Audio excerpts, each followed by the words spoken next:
Hi friends, welcome to my channel. Indian cricket చరిత్రలో 2007 T20 world cup మరియు 2011 ఓడే world కప్లు గెలవడంలో కీలక పాత్ర పోషించినవాడు, తన ఫౌండేషన్ ద్వారా ఎంతోమంది ప్రజల ఆకలి తీరుస్తున్న గొప్ప మనసున్న వ్యక్తి, పద్మశ్రీ అవార్డు గ్రహీత గౌతమ్ గంభీర్ యొక్క బయోగ్రఫీ మరియు తన ఫౌండేషన్ గురించి ఆసక్తికర విషయాలను ఈ వీడియోలో తెలుసుకుందాం. వీడియో స్టార్ట్ చేసే ముందు ఒక చిన్న రిక్వెస్ట్.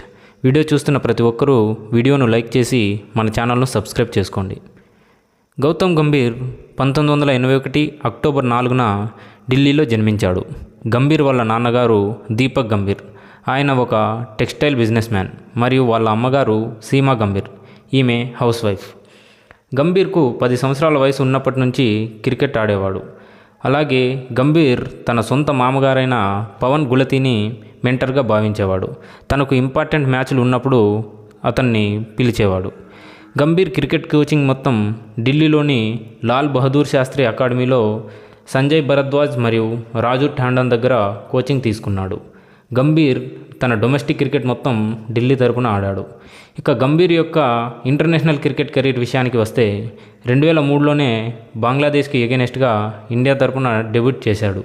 కానీ 2007 నుండి గంభీర్కు ఎక్కువ పాపులారిటీ వచ్చింది. అయితే 2007 ఓడే వరల్డ్ కప్కు గంభీర్ను సెలెక్ట్ కాలేదు. కానీ అదే సంవత్సరం జరిగిన టీ20 వరల్డ్ కప్కు గంభీర్ సెలెక్ట్ అయ్యాడు. అంతేకాకుండా ఆ వరల్డ్ కప్ ఫైనల్లో పాకిస్తాన్కి ఎగెనెస్ట్గా 54 బాల్స్లో 75 పరుగులు చేసి ఇండియాని గెలిపించడంలో కీలక పాత్ర పోషించాడు. అలాగే 2011 ఓడే వరల్డ్ కప్ ఫైనల్లో కూడా టీమిండియా కష్టాల్లో ఉన్నప్పుడు మ్యాచ్ను చెక్కదిద్ది 122 బాల్స్లో 97 పరుగులు చేసి మ్యాచ్ను గెలిపించడంలో కీలక పాత్ర పోషించాడు. ఇలా వరల్డ్ కప్ ఫైనల్లో కీలక ఇన్నింగ్స్ ఆడి గుర్తింపు తెచ్చుకున్న గంభీర్ ఇండియన్ క్రికెట్లో తనకంటూ కొన్ని రికార్డును సృష్టించుకున్నాడు.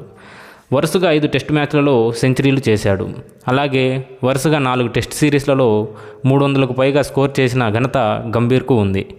ఇలా ఇండియన్ క్రికెట్లో మంచి ప్రదర్శన కనబరిచిన గంభీర్ 2008లో అర్జున అవార్డును గెలుచుకున్నాడు. ఇక 2009లో ఐసీసీ టెస్ట్ ర్యాంకింగ్స్లో నెంబర్ 1 బ్యాట్స్మెన్గా కూడా ఉన్నారు. ఇక అదే సంవత్సరం ICC test player of the year అవార్డును సొంతం చేసుకున్నాడు. అంతేకాకుండా ఐపీఎల్లో తన కెప్టెన్సీలో 2012 మరియు 2014 సీజన్లలో కేకేఆర్ను ఛాంపియన్స్గా గెలిపించాడు. తరువాత 2018లో అన్ని ఫార్మాట్లకు రిటైర్మెంట్ ప్రకటించాడు. ఆ తర్వాత గౌతమ్ గంభీర్ రాజకీయాల్లోకి ఎంట్రీ ఇచ్చాడు. 2019 మార్చి 22న భారతీయ జనతా పార్టీలోకి చేరాడు.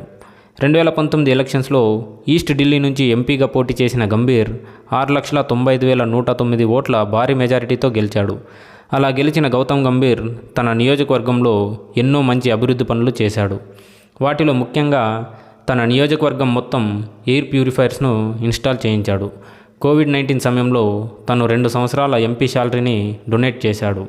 ఉమెన్స్ సేఫ్టీ కోసం తన నియోజకవర్గంలో చాలా చోట్ల సీసీటీవీ కెమెరాలను ఏర్పాటు చేయించాడు. ఈ విధంగా తన నియోజకవర్గం కోసం ఎంతో కృషి చేసిన గంభీర్ 2019లో పద్మశ్రీ అవార్డును కూడా అందుకున్నాడు. ఆ తర్వాత 2024 మార్చి 2న రాజకీయాల నుంచి బయటకు వచ్చేశాడు. ప్రస్తుతం గౌతమ్ గంభీర్ ఐపీఎల్లో కేకేఆర్ టీంకు మెంటార్గా వ్యవహరిస్తున్నాడు.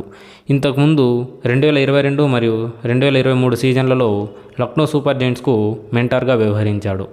మరి ఇప్పుడు మనం చివరిగా గౌతమ్ గంభీర్ ఫౌండేషన్ గురించి మరియు ఈ ఫౌండేషన్ ద్వారా చేసిన సేవల గురించి ఇప్పుడు తెలుసుకుందాం.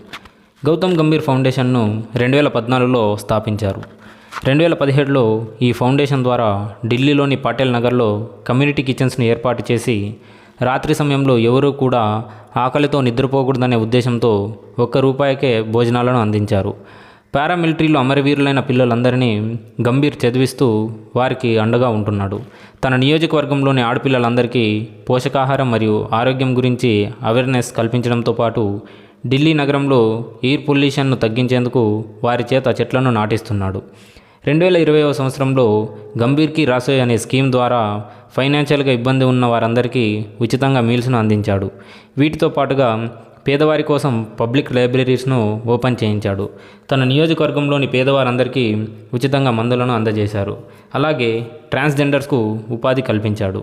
ఇలా ఎన్నో మంచి అభివృద్ధి పనులు చేసిన గంభీర్ ఇప్పటికీ చాలామంది దృష్టిలో ఒక విలన్గా ఉన్నాడు. మరి ఇంత మంచి మనసున్న గంభీర్పై మీ అభిప్రాయాన్ని కామెంట్స్లో తెలియజేయండి. వీడియో కనుక మీకు నచ్చినట్లయితే లైక్ చేసి షేర్ చేయండి. Thanks for watching.